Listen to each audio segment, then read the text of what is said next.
আসসালামু আলাইকুম। আসলে আমরা প্রবাসীরা কী না করতে পারি। আন্দোলনটা সূত্রপাত হয়েছিল তাদের কোটা আন্দোলন নিয়ে। আলহামদুলিল্লাহ সুন্দরভাবে আমার ছাত্র ভাইদের ছাত্রছাত্রী ভাই বোনদের সুন্দরভাবে শান্তিপূর্ণ আন্দোলন চলতেছে। কিন্তু কাউয়া কাদের আছে না, কাউয়া কাদের নোয়াখালীর এই হালার ফো হালা কয় ছাত্রলীগরা পুলিশের লিয়ে দিয়েছে, বেশি আগে ছাত্রলীগের লিয়ে দিছে আমার ছাত্র ভাই বোনদের উপরে। তারপর ওইখান থেকে আন্দোলনের সূত্রপাত হয়, তারপর পুলিশ লেলিয়ে দেয়। কিন্তু হুকুমের আসামি হিসেবে কাউয়া কাদের এখনও পুলিশ ধরে নাই। সে বড় আসামি, হালার ফো হালা বড় আসামি কাউয়া কাদের।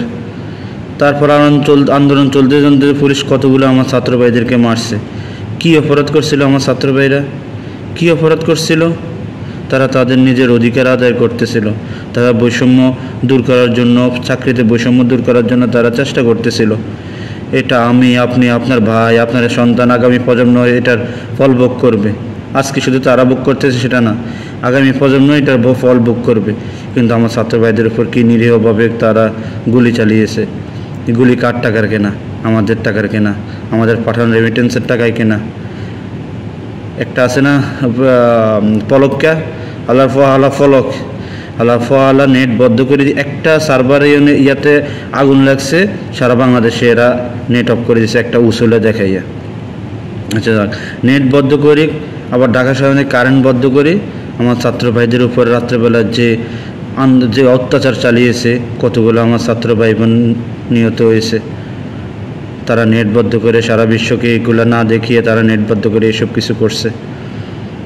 আর আমরা প্রবাসীরা ছয়টা দিন আমরা পরিবারকে দেখি না। আমার সন্তান আছে, সন্তানকে দেখতে পাই নাই, আমার মাকে দেখতে পাই নাই। এরকম অনেক প্রবাসী তার ফ্যামিলির সাথে কথা বলতে পারে না। কত কষ্ট পাইছে তারা এই 5-6টা দিন প্রায়। এগুলো প্রবাসী ভুলে যাবে? তাদের রেমিটেন্সের টাকার কেনা বন্দুকের গুলি দিয়া ছাত্র ভাইদের বুকে ঝাঁঝরা করেছে তারা। কত ছাত্র ভাইয়ের যে পঙ্গু হয়ে যাবে আমার ছাত্র ভাইরা। তাদের চোখে মুখে সব গুলি আঘাত পেয়েছে, রাবার বুলেট সব কিছু তাদের চোখ শেষ করে দিছে। এগুলো আমাদের আগামী প্রজন্মকে ধ্বংস করার চেষ্টা। আমরা ছাড় দেব না, আমরা প্রবাসীরা সব করতে পারি। আগামী 6 মাস কি এই সরকার পতনের আগ পর্যন্ত আর রেমিটেন্স দেশে যাবে না ইনশাআল্লাহ।